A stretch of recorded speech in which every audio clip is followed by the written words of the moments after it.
প্রিয় শিক্ষার্থীবৃন্দ, আজকে তোমাদের সাথে আমার রসায়নের উপর দ্বিতীয় লেকচার।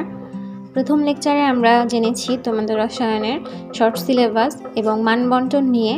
আজকে আমরা রসায়নের বইয়ের বিষয়বস্তু সম্পর্কে আলোচনা করব।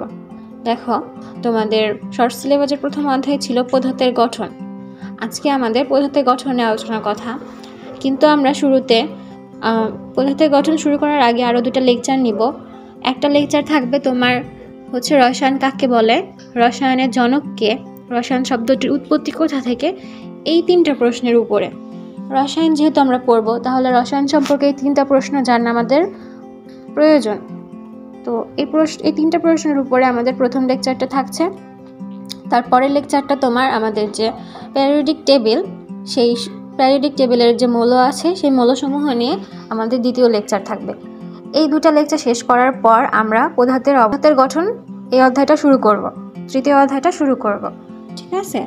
তো আমরা এখন শুরু করি যে রসায়ন কাকে বলে এবং রসায়নের জনককে, এই তিনটা প্রশ্ন নিয়ে শুরু করি। দেখো, আমাদের প্রথম অধ্যায়ে কিন্তু এই প্রশ্নগুলো উত্তর খুব সুন্দরভাবে দেওয়া আছে।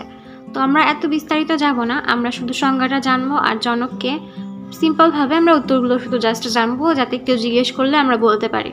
তো রসায়ন কাকে বলে, এই প্রশ্নের উত্তর হচ্ছে বিজ্ঞানের যে শাখায় পদার্থের গঠন, পদার্থের ধর্ম এবং পদার্থের পরিবর্তন নিয়ে আলোচনা করা হয় তাকে রসায়ন বলে।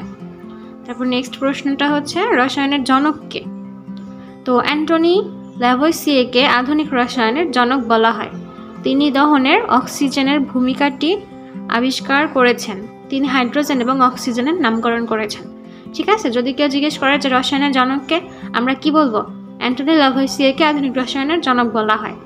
তারপর হচ্ছে আমাদের 3 নম্বর যেটা প্রশ্ন রাখছি, সেটা হচ্ছে রসায়ন শব্দটির উৎপত্তি কোথা থেকে। রসায়ন শব্দটির উৎপত্তি হচ্ছে কেমি শব্দ থেকে। কেমি শব্দটির থেকেই এসেছে তোমার কেমিস্ট্রি শব্দ, যার বাংলা প্রতিশব্দ হচ্ছে রসায়ন। ঠিক আছে? এই রসায়ন নামের পিছনে আরও কিছু কাহিনী আছে, যেটা আমাদের প্রথম অধ্যায়ে আছে। তো আমরা প্রথম অধ্যায়ে হচ্ছে শুরুতেই দেখবা, দ্বিতীয় নাম্বার পেজে হচ্ছে এই নিয়ে একটু ব্যাখ্যা আছে। তোমাদের যাদের আগ্রহ আছে তোমরা নিজ দায়িত্বে এটা একটু পড়ে নেবে। ঠিক আছে? যতটুকু জানানোর প্রয়োজন আমি ততটুকু জানিয়ে রাখলাম। আজকের লেকচার এই পর্যন্তই। আমরা নেক্সট ক্লাসে এই পিরিয়ডিক টেবিল অর্থাৎ পর্যায় সারণী সম্পর্কে জানব। তো সবাই ভালো থাকো, সুস্থ থাকো। আজকের ক্লাস এই পর্যন্তই। আল্লাহ হাফেজ।